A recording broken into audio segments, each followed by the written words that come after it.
Operation ডেভিঙ্গোর একটা বিশেষ ভূমিকা আছে। এই মিশনে আমাদের আন্ডারকভার কপস গ্যাংস্টার হয়ে ক্রাইম সিন্ডিকেটের গ্যাংয়ে ঢুকে পড়েছে। আরে প্যান্ট তুমি কোত্থেকে পেলে? কারণ ক্রাইম স্পটে আমি তো এরম কোনো প্যান্ট পাইনি। আপনার সাহায্যে আমরা তাদের বাঁচাতে পারি। এটা কি করে হতে পারে? দয়ার রক্ত আমার প্যান্টে? দয়ার প্রাণ বিপন্ন।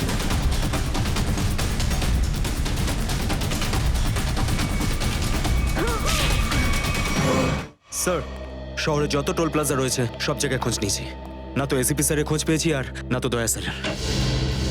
এসিপির খবর তো পাওয়া যায়নি, কিন্তু দয়ার খবর পাওয়া গেছে। জানতে পারা গেছে কোথায় ও?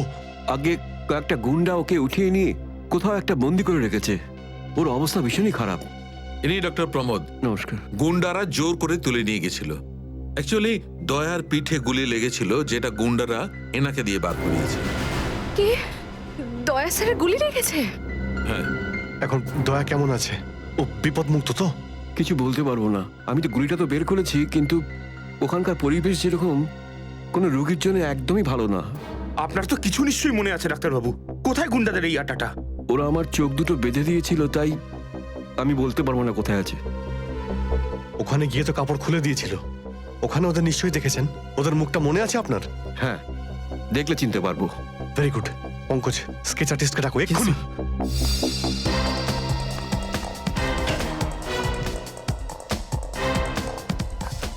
অভিজিৎ, ওই আমি তোমার সাথে। হাই। স্যার, আপনি এখানে? হ্যাঁ, আমি এখানে। আচ্ছা সারিকা, পেন্টে যে রক্তটা লেগেছিল তার ডিএনএ রিপোর্টটা এসেছে? হ্যাঁ, এসেছে। সেটাই বলতে এসেছিলে না অভিজিৎ স্যারকে? হয়তো তুমি আগেই বলে দিয়েছো। তোমার বসকে ডক্টর সালুকাকে বলার কথা মনেই হয়নি। ছাড়ো ছাড়ো, কোনো ব্যাপার না, কোনো ব্যাপার না। হতেই পারে, হতেই পারে। ছাড়ো ছাড়ো। কি আছে ওই ডিএনএ রিপোর্টে? ওই ব্লাড স্যাম্পলটা কার সারিকা?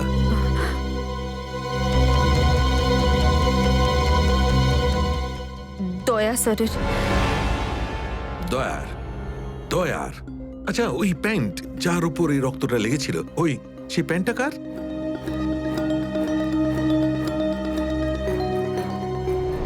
এটা কি করে হতে পারে? দয়ার রক্ত আমার প্যান্টে? অভিজিতের। এত দূর যখন চলেই এসেছো, তোমাকে কি এমনি এমনি চলে যেতে দেবো আমি? বারে বা, দেখেই বলে গঙ্গা জলে গঙ্গা পুজো করা। কেতন, খুব জল তেষ্টা পেয়েছে, ডাবের জল খাই না, চলো না। দাদা আসছে। কেতন, আরে না না না, কেন? ছাড়ো। চলো না প্লিজ। কেতন, কেতন।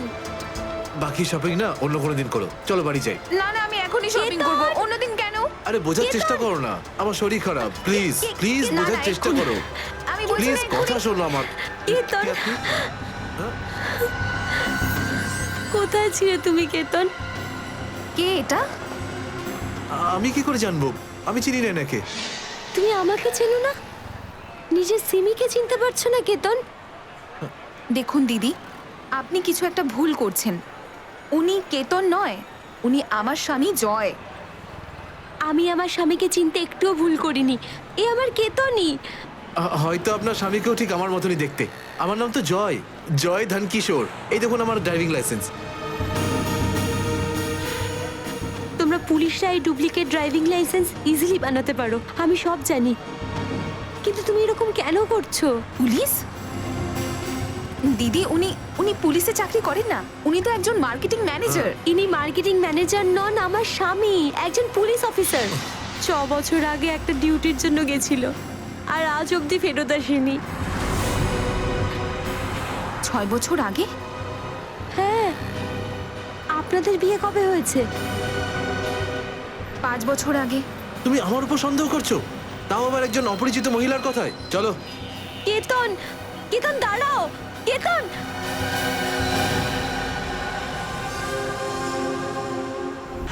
অভিজিতের প্যান্টের ওপর দয়ার রক্ত।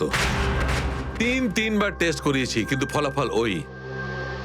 আর সেই কারণে তুমি প্যান্টটা চুপচাপ সারিকাকে দিয়ে দিয়েছিলে, কারণ তুমি জানতে ওই প্যান্টে দয়ার রক্ত লেগে আছে। যদি আমি জানতাম যে আমার প্যান্টে দয়ার রক্ত লেগে আছে, তাহলে সেটা আমি টেস্ট করার জন্য কেন দেব?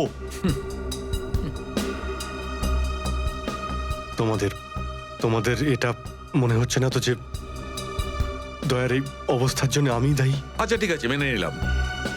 যদি তোমার কোনো দায় না থাকে তাহলে চুপচাপ তুমি সারিকাকে প্যান্টটা কেন দিলে? ওই প্যান্টটা তুমি ডাইরেক্ট আমাকেও দিতে পারতে। দিতে পারতাম স্যার, কিন্তু সব সময় আপনি আমার বিরুদ্ধে কথা বলেন, আমাকে ছোট করার কোনো সুযোগই আপনি ছাড়েন না। এই জন্য ওই প্যান্টটা আমি আপনাকে দিইনি। আর সেই কারণে সিনিয়র ইন্সপেক্টর অভিজিৎ, তুমি এটাও বলনি যে যখন দয়া আহত হয়েছিল তুমি নিজে সেখানে উপস্থিত ছিলে।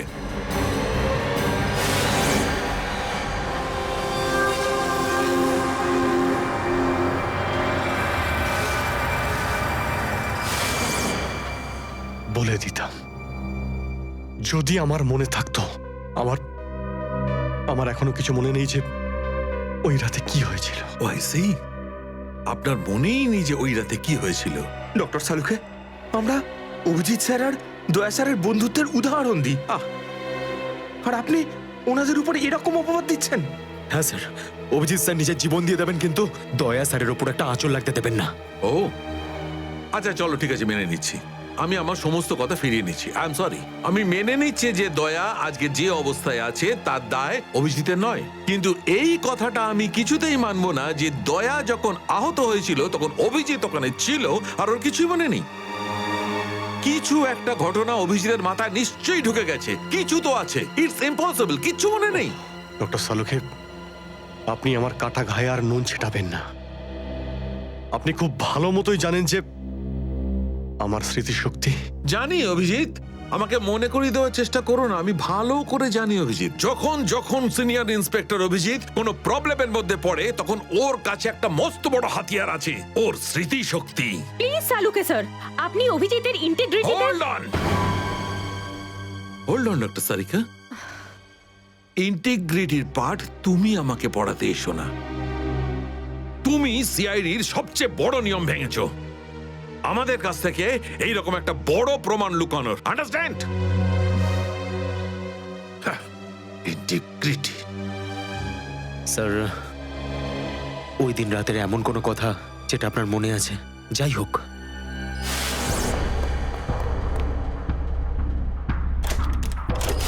আমি তেজার পিছনে দৌড়াচ্ছিলাম।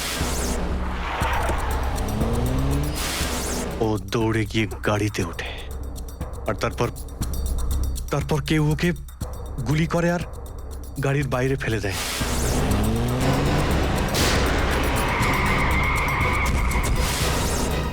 যখন আমি দৌড়ে গিয়ে তেজার লাশের কাছে যাই, তখন কেউ আমার ঘাড়ের কাছে কিছু একটা সূচের মতো। তারপর আমি অজ্ঞান হয়ে যাই। আর তার পরের দিন যখন আমার চোখ খোলে, তখন আমি দেখলাম যে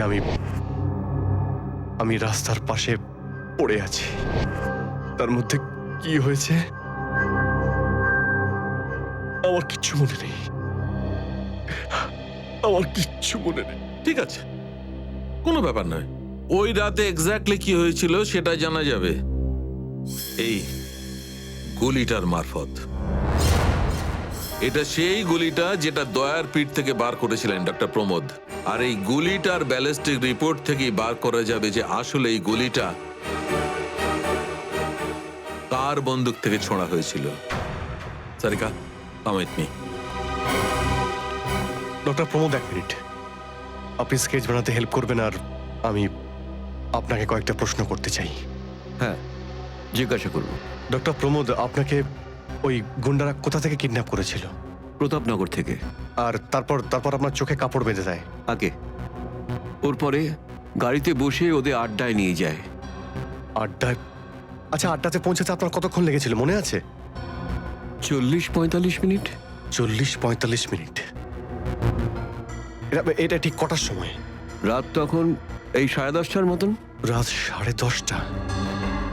ওই সময় তো প্রতাপনগরে খুব একটা ট্রাফিক থাকে না, রাস্তা ফাঁকাও থাকে। শ্রেয়া, শহরের ম্যাপটা নিয়ে এসো আর সেই সব জায়গা লিস্ট বানাও যেখানে প্রতাপনগর থেকে যেতে 45 মিনিট সময় লাগে।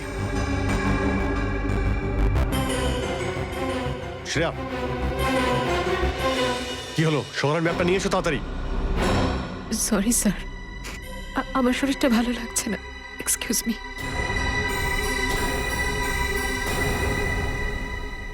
I can't believe this Maya, তুমি নিজের স্বামীর কথা বিশ্বাস করছো না, একজন অপরিচিত মহিলার কথা বিশ্বাস করছো তুমি। একটা মেয়ে অন্য একটা মেয়ের চোখের দিকে তাকালেই বুঝতে পারে যে সে সত্যি বলছে না মিথ্যে। আর ওর চোখে সত্যিটা ছিল, ওর চোখে জল মিথ্যে বলছিল না। মায়া, মায়া তুমি ওর কথাই বিশ্বাস করছো চোখের জল দেখে, আর তুমি আমাকে সন্দেহ করছো। সত্যিটা বলো, বলো সত্যি করে যে কতগুলো বউ আছে তোমার, বলো আমাকে জয়। আরে আমি তো একটা সামলাতে পারছি না, আবার অন্য কোথায় আনবো? সে তো তোমার কপাল ভালো যে মার্কেটে আজ তোমার সত্যিটা জানতে পারলাম, না হলে সারা মায়া- জীবন আমি এটাই ভেবে যেতাম যে তুমি আমাকে ভালোবাসো। হ্যাঁ মায়া, এটা সত্যি যে আমি শুধুমাত্র তোমাকেই ভালোবাসি মায়া। তাহলে বলছো না কেন নিজের ব্যাপারে সত্যিটা? নিজের অতীতের ব্যাপারে কেন বলো না আমাকে কিছু? মায়া তুমি তো সব জানো আমার সম্পর্কে, যে আমার কেউ নেই কোনোদিন, আর তুমি ছাড়া আমার কে আছে বলো? আর তোমার কাজ? তুমি পুলিশে আছো নাকি মার্কেটিং ম্যানেজার? মার্কেটিং মায়া। সব মিথ্যে। আমি তোমার অফিসে যেতে চাই। আমি কিছু জানি না, আমি তোমার অফিসে যেতে চাই। ঠিক আছে, অফিস যেতে চাও? আমি সামনের সপ্তাহে তোমাকে আমার অফিসে নিয়ে যাবো, খুশি? কেন? পরের সপ্তাহে কেন? হ্যাঁ, কালকে কেন নয়? হ্যাঁ, বরং আমি তো বলবো যে কাল নয়, আজই যেতে চাই আমি তোমার মায়া অফিসে। মায়া মায়া, সন্দেহের একটা লিমিট থাকে মায়া।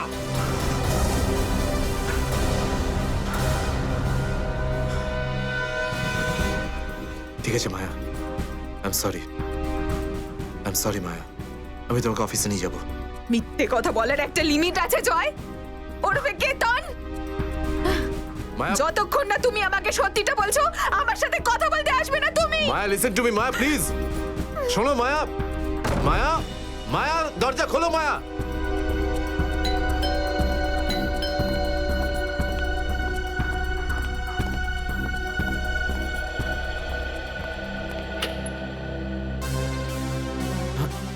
আপনি?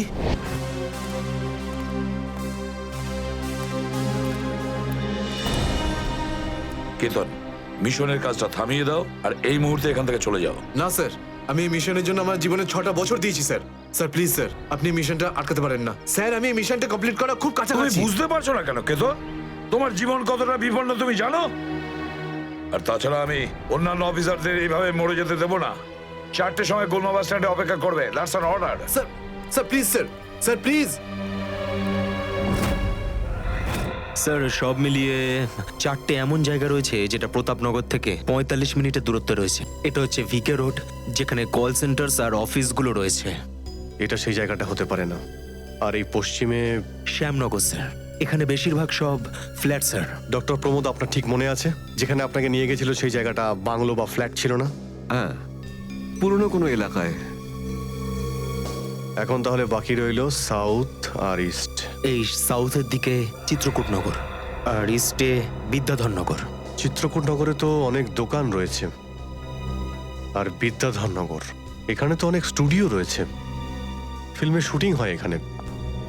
আরে শ্রেয়া, আচ্ছা এখন তোমার শরীর কেমন আছে? আমি ঠিক আছি স্যার, থ্যাংক ইউ। শ্রেয়া, চাইলে তুমি বাড়ি গিয়ে বিশ্রাম নিতে পারো, ততক্ষণ আমরা এসব খোঁজ নিচ্ছি। না স্যার, যতক্ষণ দয়া স্যার আর এসএপি স্যারের খোঁজ পাওয়া যাচ্ছে না, আমার শান্তি হবে না। ওকে, ঠিক আছে। মানে দয়া হয় বিদ্যাধরনগরে, না হলে চিত্রকূটনগরে আছে।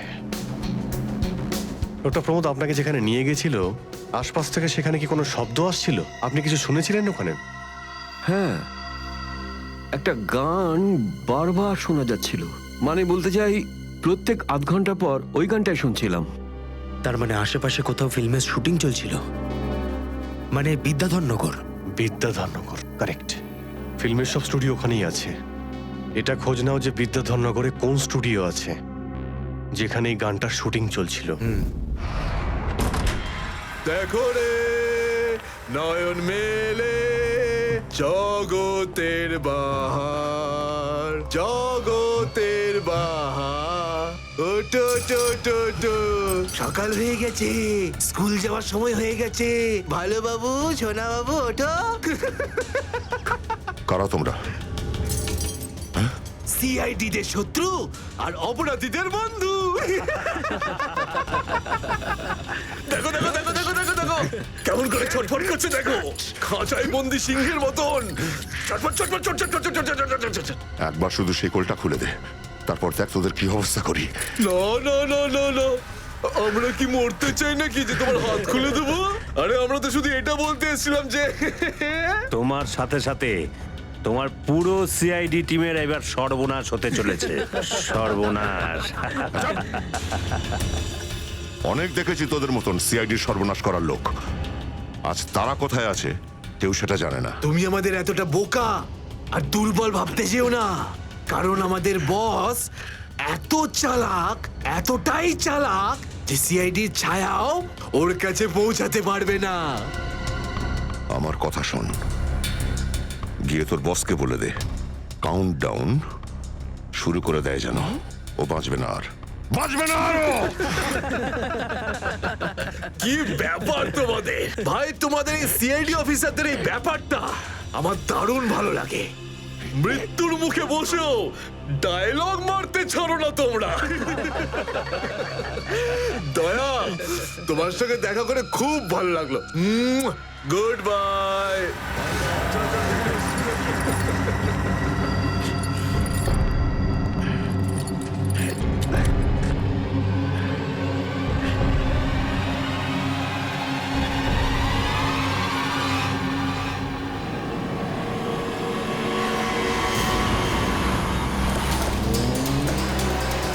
সেদিন দেখা হয়েছিল গানটার শুটিং এই স্টুডিওতেই চলছিল, তাই তো? হ্যাঁ স্যার, এটাই সেটা, বিরাট স্টুডিও। দয়াকে এখানেই হয়তো কোথাও রেখেছে।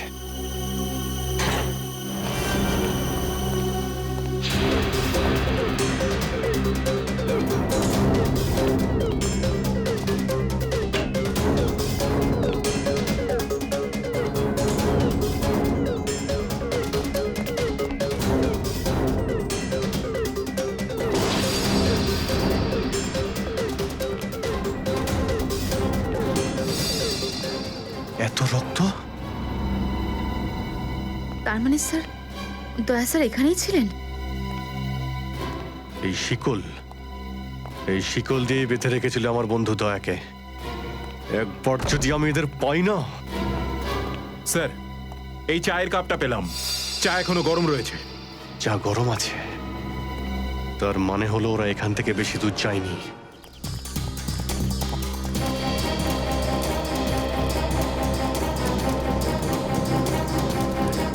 স্যার মনে হচ্ছে এখানে কিছু হয়েছে।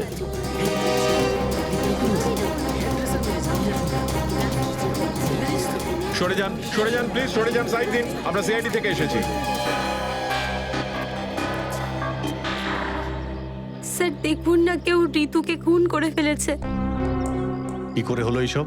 বলতে পারবো না স্যার, আমরা সবাই শুটিংয়ে ব্যস্ত ছিলাম তো তো হঠাৎ গুলি চালাবার আওয়াজ পেলাম, আর এখানে এসে দেখলাম এই মরে আছে। কতক্ষণ আগে চলেছিল গুলি? স্যার এই ধরুন আধ ঘন্টা আগে। স্যার আমরা লোকাল পুলিশকেও ইনফর্ম করে দিয়েছি স্যার। ঠিক আছে, আপনারা একটু এখান থেকে পিছিয়ে যান একটু।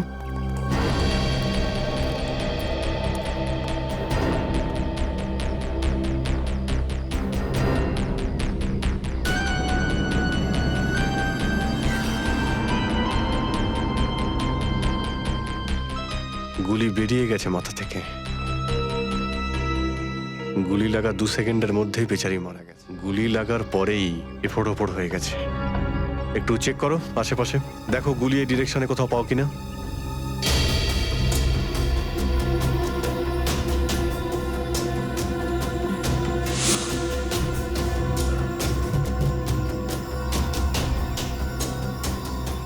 এই বিচারে এইভাবে এখানে বসেছিল, পিছন থেকে কেউ গুলি করলো আর এইভাবে উল্টে পড়ে যায়। আর এই আঘাত, এটা আবার কি ব্যাপার?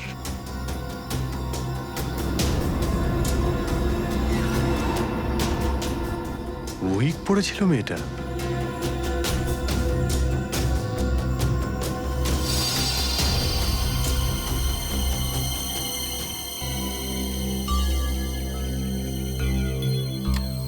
স্যার, হ্যাঁ পুরবি, গুলি পেয়ে গেছি। রাইফেলের গুলি মনে হচ্ছে। রেখে দাও এটাকে। আচ্ছা, কি উইক পড়তো? একদমই না স্যার, ও আসলে আমার হেয়ার ড্রেসার ছিল, আর আমার উইগস আর সব কিছু ওই রাখতো। যে উইগটা ও পরেছে না, সেটা আমার নেক্সট সিনের জন্য লাগতো। ঋতু আপনার উইক পড়েছিল? হ্যাঁ স্যার। সুশান্ত, বুঝতে পারলে? যখন ঋতুকে গুলি করা হয় তখন খুনি ওর মুখটা দেখেনি, গুলি পিছন থেকে চালিয়েছিল। আর যখন ঋতুর গুলিটা লেগেছিল তখন ও ওনার উইক পড়েছিল। মানে গুলিতে ঋতুর নয়, আপনার নাম লেখা ছিল। কি? হ্যাঁ, আপনাকে কেউ মারতে চায়। এই দেখো, 0.33 ক্যালিবারের বুলেট এটা, যেটা দিয়ে ঋতুকে মারা হয়েছে, যেটা শুধুমাত্র স্নাইপার রাইফেল দিয়েই ছোঁড়া যায়। তাহলে সালুকে স্যার, এই ওর মাথাতে দুটো লাল রঙের চিহ্ন কিসে? এই লাল চিহ্ন দুটো এন্ট্রি আর এক্সিট উন্ড। ঋতুর মাথার মধ্যে গুলি এই দিক দিয়ে ঢুকেছে আর এইখান দিয়ে বেরিয়ে গেছে। এই এক্সিট বোন এন্ট্রি বোন থেকে প্রায় হাফ ইঞ্চি নিচে, মানে গুলি উপর থেকে নিচে চালানো হয়েছিল। আগে হ্যাঁ, গুলিটা ঋতুর মাথায় এইখান দিয়ে ঢুকেছিল আর এইখান দিয়ে বেরিয়ে এসে সোজা ভ্যানিটি ভ্যানের ফুটবোর্ডে এসে আটকে গেছে। আর আমাদের ক্যালকুলেশনের হিসেবে গুলিটা চালানো হয়েছে এদিক থেকে, এইভাবে। গুলিটা প্রায় 2-3 তলার ওপর থেকে ছোঁড়া হয়েছে। অনেক কিছু জানতে পেরে গেছেন স্যার আপনি। হ্যাঁ, ঋতুর কেসে তো আমি অনেকটাই জানতে পেরে গেছি।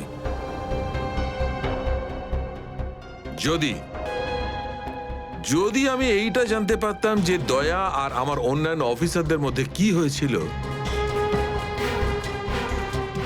কিন্তু আফসোস, যে লোকটি এই কথাটা বলতে পারতো সে বলতেই চাইছে না। আপনি কি বলতে চাইছেন যে আমি কি বলছি না? মনে থাকলে তো বলবো। আপনি সবসময় আমার বিরুদ্ধে বাজে অভিযোগ করেন। না অভিজিৎ, সালুকে কারোর ওপর কখনো বাজে অভিযোগ করে না। ডক্টর সালুকে প্লিজ, আপনি কি please? Please sir, Salunke sir please, আমরা কি এখন শুধুমাত্র ঋতুর কেসটা নিয়ে কথা বলতে পারি? ঋতুর কেসে আমি যতটা জানতে পেরেছি আমি সবটাই বলে দিয়েছি। ব্যাস, এখন আমার অপেক্ষা শুধুমাত্র একটা প্রমাণের জন্য, যা দিয়ে আমি জানতে পারবো দয়ার সঙ্গে কি ঘটেছিল। That's it. দেখলে, এই জন্য আমি তোমাকে বলেছিলাম যে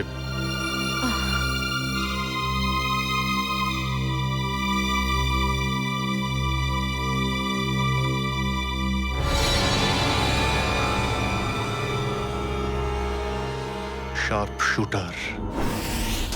স্যার, আমি বলছি না, শেষ এক সপ্তাহ এখানে কোনো শুটিং হয়নি, তাই এখানে কারো আসার প্রশ্নই ওঠে না। মানে গত এক সপ্তাহ ধরে তুমি ছাড়া এই স্টুডিওতে আর কেউ আসেনি? আগে না স্যার। তার মানে গুলি তুমি চালিয়েছো? আমি গুলি কি করে চালাবো? আমার তো দীপাবলির বাজিতেও ভয় লাগে। তাহলে ভালো করে ভেবে উত্তর দাও।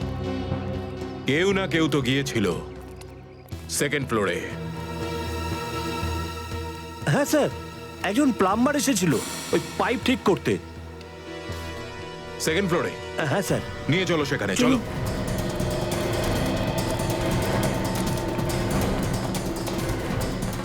কোন দিকে? এই দিকে।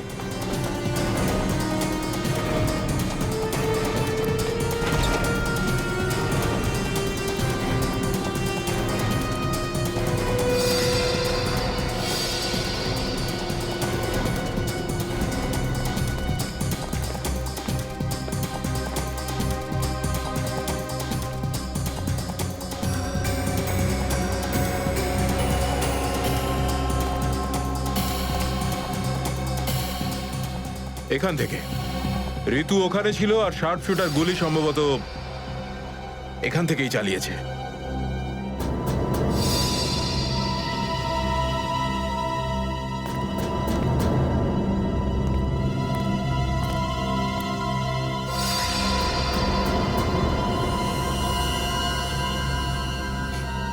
স্যার, স্যার, লাবণ্যকে গুলি করা হয়েছিল। এই হলো ওই গুলিটার শেল। তুমি? স্যার, স্যার, এতে আমার কোনো দোষ নেই স্যার। স্যার প্লিজ আমার বিরুদ্ধে কোনো কমপ্লেন করবেন না। আমার চাকরি চলে যাবে, প্লিজ প্লিজ। ভয় পেও না। আচ্ছা আমাকে এটা বলো, ওই প্লাম্বারের মুখটা দেখেছিলে তুমি? স্কেচ বানাতে পারবে? স্যার আসলে কি বলুন তো, আমি না চশমা ছাড়া কিছু দেখতে পাই না। আর ও যখন এসেছিল তখন আমার চশমা কোথাও হারিয়ে গিয়েছিল, আর আমি চশমাটাই খুঁজছিলাম। এই লাবণ্যর কোনো না কোনো শত্রু তো নিশ্চয়ই আছে, নইলে কেউ ওকে মারার চেষ্টা কেন করবে? এই লাবণ্য টিকুজি বের করেছি স্যার, ওর কারোর সাথে কোনো শত্রুতা ছিল না। হ্যাঁ স্যার, ফ্লপ হচ্ছিল ওর সব ফিল্ম। তাহলে এরকমও হতে পারে না যে অন্য কোনো অভিনেত্রী হিংসা বা ঈর্ষার কারণে ওকে মারার চেষ্টা করে থাকবে। লাবণ্য খুব বড় লোক নয় যে টাকা পয়সার জন্য ওর উপরে কেউ হামলা করবে। স্যার হতে পারে সত্যি এই গুলিটা ঋতুর উপরে চালানো হয়েছে, লাবণ্যের উপর নয়। আচ্ছা তোমরা কি ঋতুর ব্যাপারে ইনফরমেশন বের করেছো? হ্যাঁ স্যার, ঋতুরও কারোর সাথে কোনো শত্রুতা ছিল না। এমন কোনো না কোনো ব্যাপার আছে যা আমরা ঠিকমতো দেখতে পাচ্ছি না। এই লাবণ্যের যে আর্টিকেলগুলো আমরা পেয়েছি এর মধ্যে কোনো না কোনো ব্যাপার নিশ্চয়ই আমরা পাবো যার সঙ্গে কেসের কোনো না কোনো সম্পর্ক আছে।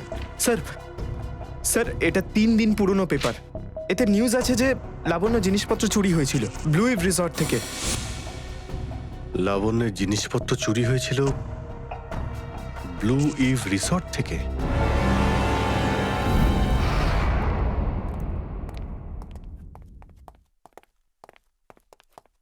এটাই রুম স্যার।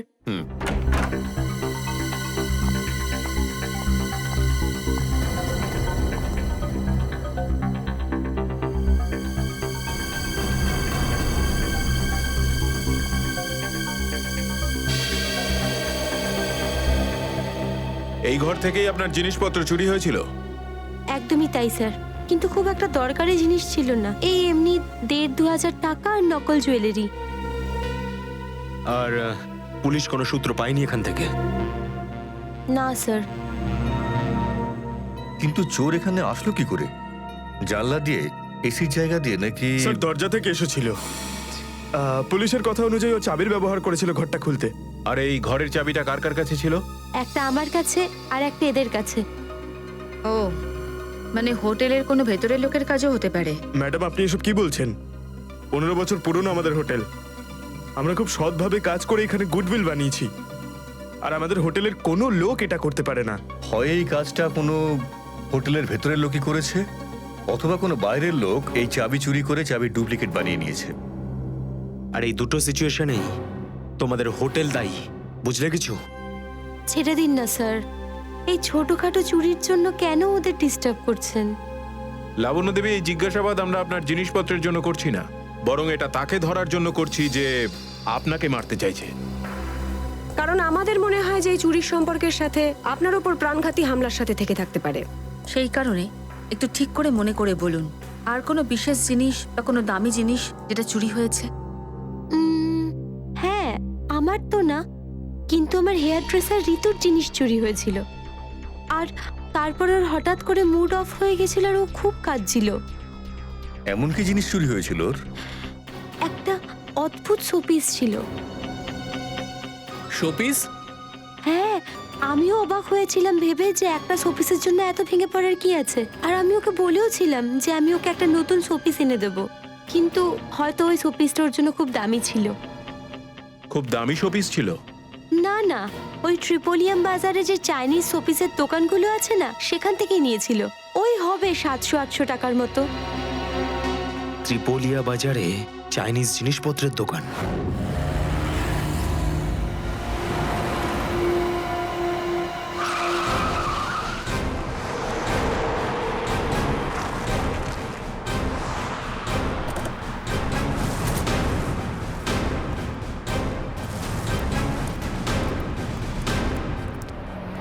সিআইডি। সিআইডি?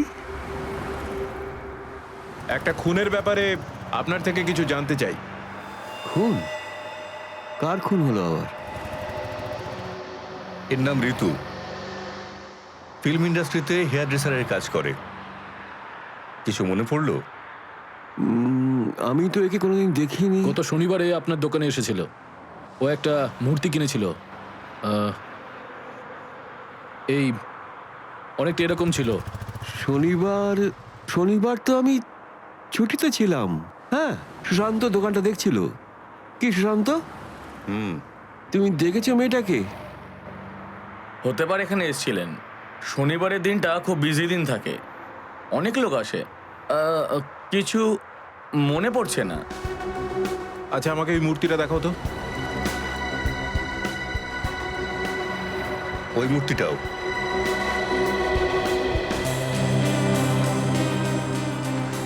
এরকম আর কটা পিস আছে আপনার দোকানে? এই 15-20টা হবে। কি সুশান্ত? হ্যাঁ,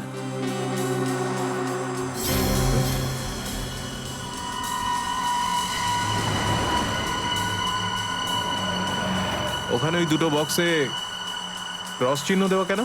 আরে আরে ওটা তো ডিফেক্টিভ পিস, এগুলো ফ্যাক্টরিতে রিটার্ন যাবে, আপনার কোনো কাজে আসবে না। সেটা এক্ষুনি জানতে পারা যাবে। দেখাও ওটাকে। দেখাও।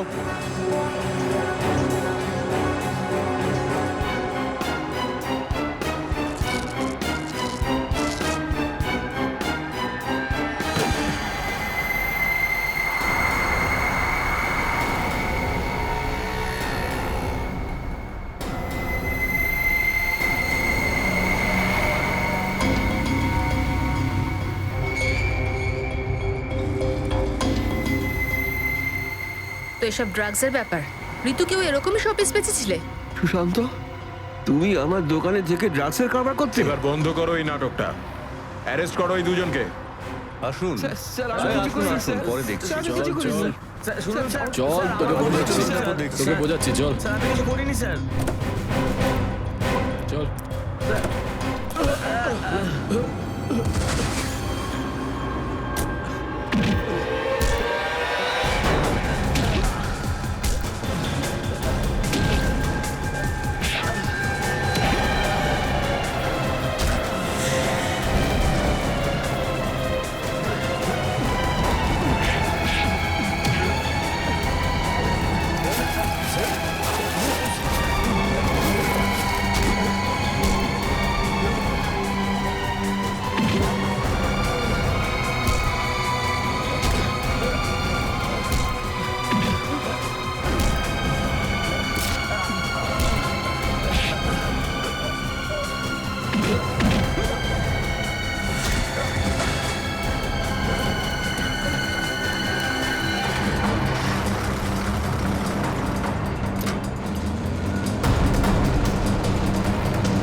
কি ব্যাপার স্যার, এত আর্জেন্ট ডাকলেন?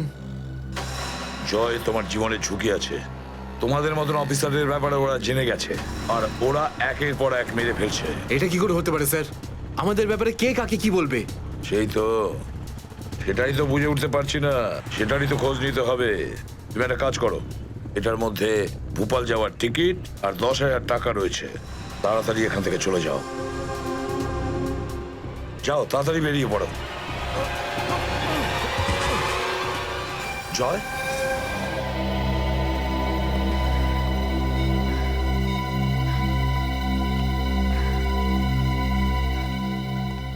দয়া স্যারের ফোনটা কেন লাগছে না?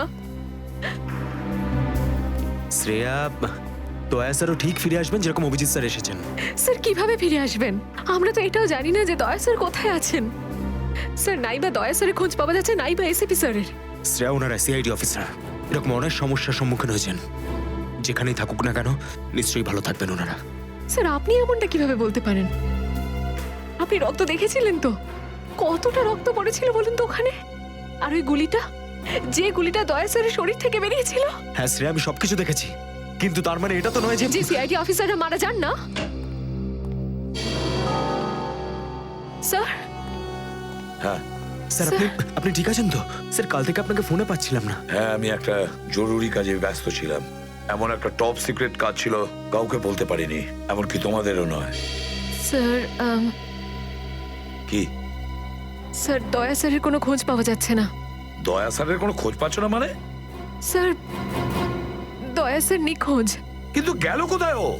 জানি না স্যার, ওনার ফোনটাও লাগছে না। আর ওনার গায়ে গুলিও লেগেছে। দয়ার গায়ে গুলি লেগেছে? এক মিনিট, এই ব্যাপারটা তোমরা জানলে কি করে? স্যার, সালুকে স্যার বলছিলেন যে দয়া স্যারের বডি থেকে একটা ডক্টর গুলি বের করেছেন আর চুপ করে নিয়ে এসে ওনাকে দিয়েছেন। দয়ার বডি থেকে গুলি বের করে সেটা শালুকে পাঠানো হয়েছে? অভিজিৎ, অভিজিৎ কোথায়? স্যার অভিজিৎ স্যারও নিখোঁজ ছিলেন, 3 ঘন্টা আগেই ফিরে এসেছেন। আর তার থেকে বড় কথা স্যার, অভিজিৎ স্যারের প্যান্টে দয়া স্যারের রক্ত লেগেছিল। অভিজিৎ নিখোঁজ? 3 ঘন্টা আগে ও ফিরে এসেছিল, আর ওর প্যান্টের ওপর দয়ার রক্ত লেগে আছে। আর ওনার কিছুই মনে নেই স্যার। আর ওর কিছু মনে নেই? সেই একই ব্যাপার, সেই একই ব্যাপার। অভিজিৎ যখনই কোনো মুশকিলে পড়ে ওর স্মৃতিশক্তি লোপ পেয়ে যায়। এসব কি হচ্ছে সিআইডির মধ্যে? আমাদের তিনজন আন্ডার কভার অফিসার মারা গেছে। ওই অফিসারদের ব্যাপারে আমি ছাড়া আর কেউ কিচ্ছু জানতো না, কিন্তু ওদের নাম বাইরে ফ্ল্যাশ হয়ে গেছে। কিভাবে? স্যার এই কথাটা যদি শুধু আপনি জানতেন তাহলে। সেটাই তো বলছি আমি সচিন, সেটাই তো বুঝে উঠতে পারছি না এসব কি করে হলো, কিভাবে হলো। এটার একটাই মানে দাঁড়ায় সচিন, আমাদের মধ্যেই কেউ একজন আছে যে আমাদের সঙ্গে বেইমানি করছে, আমাদের সাথে বেইমানি করছে। একজন বেইমান আছে। আর স্যার একটা কথা আরো, একজন হেয়ার ড্রেসার খুন হয়ে গেছে স্যার। Hair dresser? হ্যাঁ স্যার, শুটিং চলাকালীন ওকে খুন করা হয়েছে। স্যার মনে হচ্ছে এই খুনটা ড্রাগসের কারণে হয়েছে। আর স্যার তদন্ত করতে করতে একটা লোক পর্যন্ত পৌঁছেছি, কিন্তু শেষে ও মারা যায়। আর স্যার ওর পকেট থেকে আমরা এই কাগজটা পেয়েছি। স্যার এটার উপরে কিছু নাম্বার লেখা রয়েছে। 185637245 183567235। আমার মনে হয় সচিন এটা কোনো টেলিফোন বা মোবাইলের নাম্বার নয়, এই নাম্বারটা অন্য কিছু। এই নাম্বারটা অন্য কিছুরই হবে, কিন্তু কি, কিসের নাম্বার হতে পারে এটা? হ্যাঁ সালুকে। আরে এরা তো সব তোমার সঙ্গেই আছে, তোমার অফিসাররা তো তোমাকে খুঁজে খুঁজে হয়রান হয়ে গেল। আমি কোথায় গিয়েছিলাম ওরা জানে। এবার তুমি বলো, এমন কোন কথা আছে যেটা ফোনে বলতে পারোনি? প্রদ্যুমন, এই কথাটা আমরা দুজন আলাদা বলতে পারি না। কেন? এমন কি কথা আছে যে এদের সামনে তুমি বলতে পারছো না? বলতে পারি, কিন্তু ভয় পাচ্ছি। ভয় পাচ্ছি যে যে লোকটাকে এরা হিরো মনে করে, যারা তার মতো হতে চেষ্টা করে, স্বপ্ন দেখে, যাতে ও নিজে এই লোকেদের দৃষ্টিতে পড়ে না যায়। এসব ঘুরিয়ে ফিরিয়ে কথা বন্ধ করো সালুকে, পরিষ্কার করে বলো, আর সবার সামনে বলো। ঠিক আছে, পরিষ্কার করে বলছি, আর আমি সবার সামনে বলছি, কিন্তু যেটা আমি বলবো সেটা শুনে কেউ যেন মনে করো না যে আমি কারোর ওপর বদলা নিচ্ছি বা কারোর সঙ্গে শত্রুতা করছি। ক্রাইম স্পটের ব্যালিস্টিক রিপোর্ট এসে গেছে। কি লেখা আছে রিপোর্টে? প্রথম গুলিটা চলে কালুর ওপর, অভিজিতের বন্দুক থেকে। আমাদের আন্ডার কভার কপের উপরে? আগে হ্যাঁ, শুধু তাই নয়, দ্বিতীয় গুলিটা চালানো হয়েছিল ভিকুর ওপর, দয়ার বন্দুক থেকে। না এরকম হতে পারে না।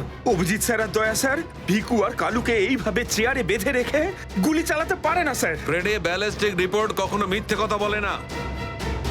আর সবচেয়ে ইম্পর্টেন্ট রিপোর্ট, সেই রিপোর্ট যার জন্য এদের সবাইকে বাইরে যেতে বলেছিলাম। অভিজিতের ফোন। অভিজিৎ, কোথায় তুমি?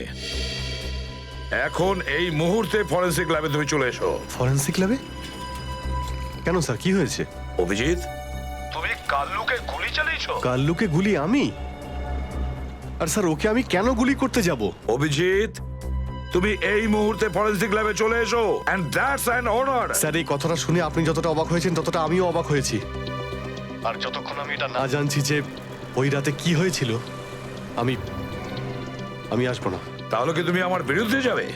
স্যার, আমি আপনার বিরুদ্ধে যাচ্ছি না স্যার। আমি সেটাই করছি যেটা আপনি আমাদের শিখিয়েছিলেন, সিআইডির ডিউটি স্যার। অভিজিৎ, ও না করে দিল। আপনার অনেস্ট, ব্রিলিয়েন্ট, ইন্টেলিজেন্ট অফিসার আপনার অর্ডার ক্যারি আউট করতে না করে দিল এসিপি সাহেব।